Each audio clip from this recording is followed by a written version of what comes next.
I jedete manje nego prije, pazite na svakodnevne porcije i možda više ne večerate kao nekad. I naravno smanjili ste kruh, smanjili ste kolače, u potpunosti se smanjile slatkiše, a vaša vaga tjednima pokazuje potpuno jednak, gotovo isti broj. I tada većina ljudi napravi upravo ono što ne bih želio da napravite.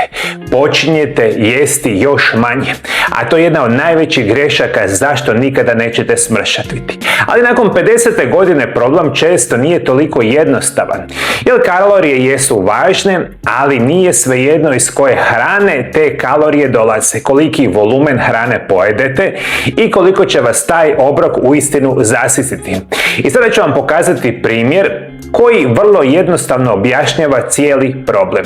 Zamislite približno 240 kalorija iz zaslađenog napitka.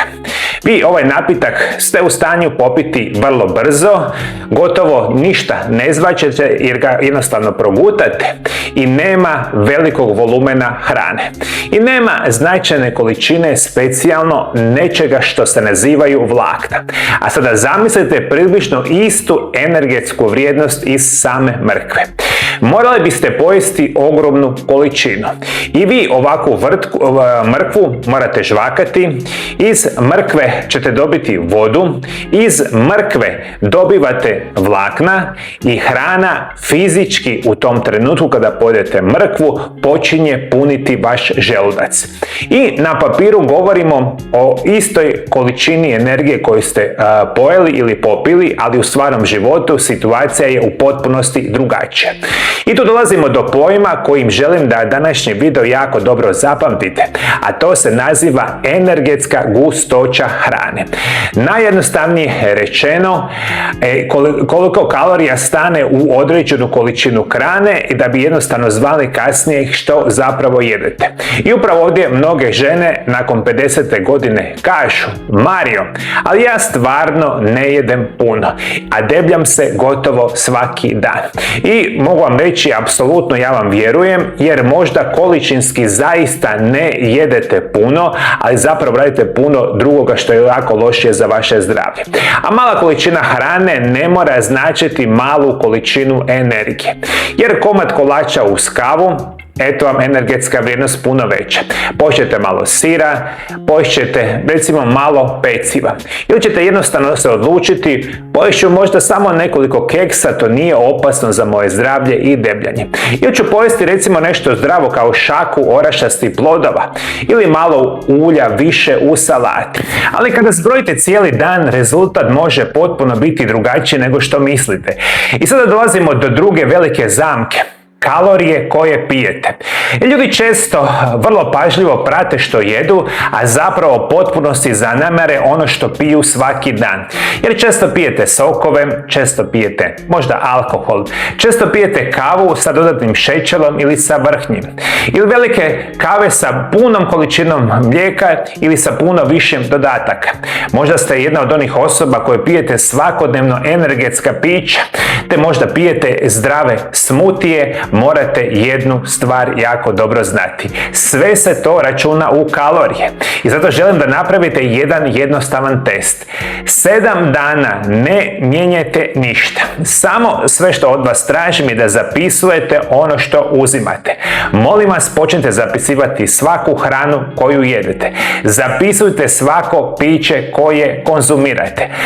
Zapišite svaki zalogaj dok kuhate, jer upravo kada kuhaju za cijelu obitelj često postoji nešto što je super jednostavno. Malo sam možda probala umak. Pojela sam možda jedan zalogaj dok sam pripremala sami ručak. Ili možda sam samo uz kavu uzela jedan mali kolač, pa to uistinu ne znači ništa. Ili poslije sam pojela još malo što je ono ostalo od djece da se ne baca. I nijednu od tih stvari ne doživljavamo kao pravi obrok. Ali zapamtite jednu stvar. Vaše tijelo sve računa. Zato jedna od najvažnijih rečenica u današnjem videu koju želim da zapamtite: ne jedem puno nije isto ne unosim puno energije. I tu veliki broj vas griješi i zato imate toliki problem sa zapravo prekomjernom tjelesnom težinom. A nakon 50. godine priča postaje još puno važnija. Jer mnoge osobe se manje kreću nego prije 10, 20 ili 30 godina. Vi apsolutno manje hodate, puno više sjedite, puno više ležite i što je najveća stvar što ja gledam svaki dan u svojoj ordinaciji, imate nekoliko kroničnih bolesti. Imate bolesna leđa, bolesne kukove, bolesna koljena, visoki krvni tlak, dijabetes, možda ste otišli u mirovinu i možda imate daleko manje mišićne mase. A šta se događa? Vi jedete prilično sličnu količinu energije i kalorije kao prije 10-20 godina. A vaše tijelo i vaš svakodnevni život nisu u potpunosti isti. I upravo zato nije dovoljno smanjivati samu količinu hrane koju jedete. Puno je pametnije promijeniti sastav vašega tanjura. I ono što vi želite u vaše tanjure donijeti više povrća, više mahunarki, više cjelovitog voća, puno manje sokova. Hrana bogata vodom i vlaknima, jer cilj nije da nakon obroka ustanete od stola gladni. Cilj je da budete siti uz razumnu količinu energije, a tu počinje potpuno drugačiji način razmišljanja o mršavljenju. I nakon 26 godina liječenja pacijenata iz cijeloga svijeta u mojoj Mario Lab ordinaciji vidio sam ogroman broj ljudi koji su prije dolaska već prošli 5, 10 ili više dijeta. Jedan mjesec potpuno izbace kruh, misle savršeno, drugi mjesec u potpunosti ne večeraju, možda treći mjesec počnete gladovati sve do podneva, počinjete prakticirati nešto što se naziva isprekidani post. Četvrti mjesec šta radite? Kupujete čarobne čajeve, čarobne kapsule, čarobne preparate za mršavljenje, a onda pogledaju novi video na internetu i ponovo sve promijenite. I zato godinama kroz svoj rad i kroz svoje knjige i zdravstvenu edukaciju pokušavam objasniti ljudima jednu vrlo bitnu stvar. Nemojte samo slijediti naredbe. Razumijete zašto nešto radite. I molim vas, internet koristite samo za edukaciju. Ali nemojte od 10 različitih videozapisa sami sebi sastavljati prehranu i liječenje. Posebno ako imate dijabetes, bolesnu štitnjaču, visoki krvni tlak, bolesti srca i mnoge druge kronične bolesti, pogotovo ako uzimate kemijske lijekove svaki dan. Jer vaše zdravlje nikako nije eksperiment. I što onda napraviti ako vaša vaga stoji? Prvo, pogledajte energetsku gustoću hrane. To ono o čemu smo pričali u današnjem videozapisu. Drugo, povećajte volumen cjelovite hrane bogate vodom i vlaknima, jer one će vam dati šansu da imate normalnu tjelesnu težinu. I treće, zapamtite, provjerite tekuće kalorije koje pijete. Uništavaju vaše zdravlje i debljaju vas. Četvrto, 7 dana iskreno zapisujte sve što jedete i pijete. Peto, pogledajte koliko se stvarno krećete tijekom jednog cijeloga dana. I možda najvažnije od svega, nemojte graditi plan u kojemu ste stalno gladni. Tko god je stalno gladan, nikada u životu neće smršaviti. I ako cijeli dan mislite samo o hrani, koliko ćete dugo tako izdržati?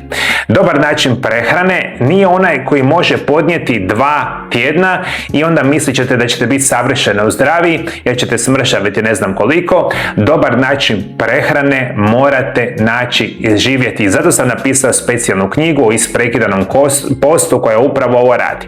I zapamtite, kalorije jesu važne, ali ljudski apetit nije kalkulator. Volumen hrane, voda, vlakna, brzina jedenja i energetska gustoća snažno utječu na to koliko ćete na kraju dana pojesti. A sada možda kažete, ajde dobro Mario, onda ću sve to potrošiti sa samim vježbanjem jer nikad neću imati problema.